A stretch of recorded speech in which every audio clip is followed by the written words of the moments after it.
नमस्कार, झारखंड न्यूज में आप सभी दर्शकों का स्वागत है। देखते हैं आज का विशेष समाचार। झारखंड के शिक्षा मंत्री रामदास सोरेन सिद्धगोड़ा टाउन हॉल में आज 224 चौकीदारों पर बांटे नियुक्ति पत्र।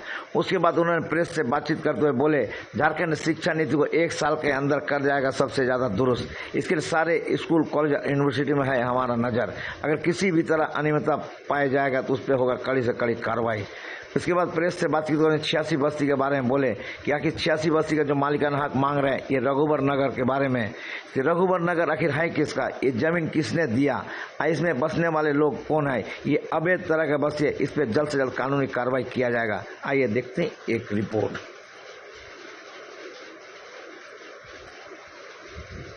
प्रथम स्थान पाने वाली पूरे जिले में अब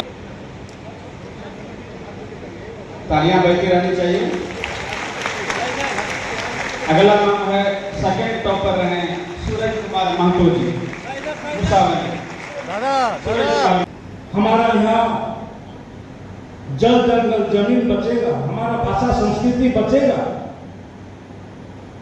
ये हमारे शहीदों की सपना रहा है। लेकिन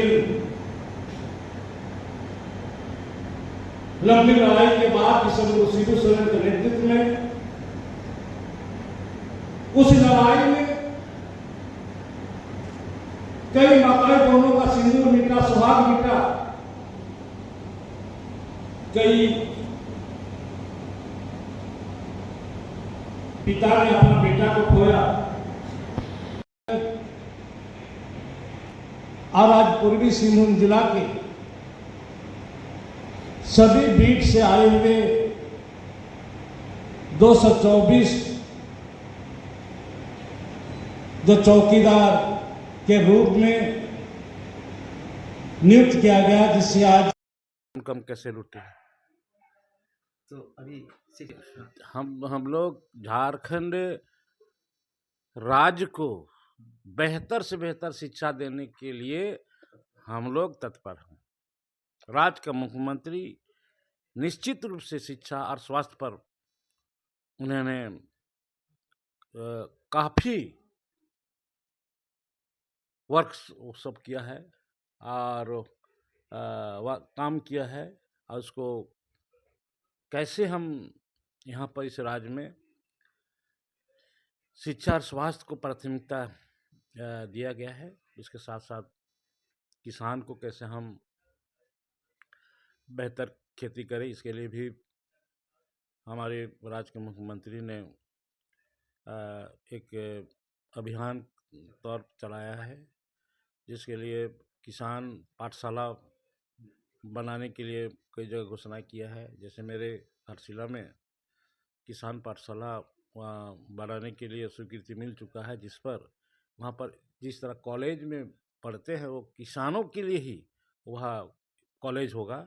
कैसे हम चाष करेंगे, कैसे हम खेती करेंगे, कैसे उसका बीज कैसे रोपेंगे, पूरे किसानों के लिए ही मतलब यूनिवर्सिटी बनने वाला है वहाँ पर है।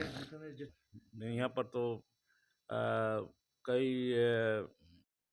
यूनिवर्सिटी हम लोग नया इसी विगत ये में 1 साल का पहले हम लोग 3-4 गो यूनिवर्सिटी का हम स्थापना किए हैं। कई डिग्री कॉलेज खोल दिए हैं और अभी शिक्षक बहाली में भी हम लोग उसको प्रक्रिया में ला दिए हैं। हालांकि कई अड़चनें आ रही है, उसे हम लोग को कोई घबराना, हम लोग सरकार नहीं घबरा रही है। वो अड़चनें आएगी ही, हम लोग काम करते जाएंगे। अभी सब्जेक्ट वाइज शिक्षक बहाली करने का हम लोग विगत कैबिनेट बैठक में भी 9 से +2 तक यहाँ सब्जेक्ट वाइज हम लोग शिक्षक देने का हम लोग ये किया, जिसका तहत 1373 शिक्षक की नियुक्ति करने के लिए हम लोग उसको ये कैबिनेट में हम लोग स्वीकृति दी है। हमारी झारखंड सरकार की ओर से उनकी पर्व पर हम लोग सबसे पहले उनके समुदाय के सिख समुदाय को हम उस उनके पर्व पर निश्चित क्या हो रहा है ना, वो लोग बोला कि 86 बस्ती का मालिकाना हक मिलना चाहिए। अब बात ये आ रही कि 86 बस्ती का मालिकाना हक कौन देगा, वो किसके ज़मीन पे बैठा है। मैंने तो कहा कि आज 86 बस्ती के अंदर के में भी रघुवर नगर बनी हुई है, वो ज़मीन किसकी है, ज़मीन के मालिक कौन था, अभी जो बसा हुआ है कौन लोग है, वो कैसे बसा, और उसको आप मालिकाना हक मांग कर रहे हैं। ये मालिकाना हक देगा कौन। अब रघुवर दास का नाम तो बस्ती तो बन गया, हम जानना चाहते हैं उस जमीन का मालिक कौन है और उस जमीन में बसा कौन है। अवैध जमीन में बसने वाले लोग अगर ये मालिकाना हक मांगेंगे तो पूरे राज्य में आप समझ सकते हैं क्या होगा, पूरा देश का क्या होगा। कोई चीज़ कानून से ही चलता है, देश कानून से चलता है, राज कानून से चलता है।